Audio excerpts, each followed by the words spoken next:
கணவனுக்கு மனைவியானவள் அந்த கடவுளுக்கே நன்றி கூறுவாள்.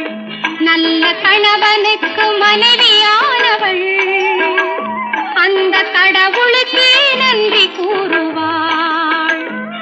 அவன் வல்லமையை என்றுமே விரும்புவாள். அந்த வாழ்க்கையிலே தீப ஒளி ஏற்றுவாள். அவன் வல்லமையை என்றுமே விரும்புவாள்.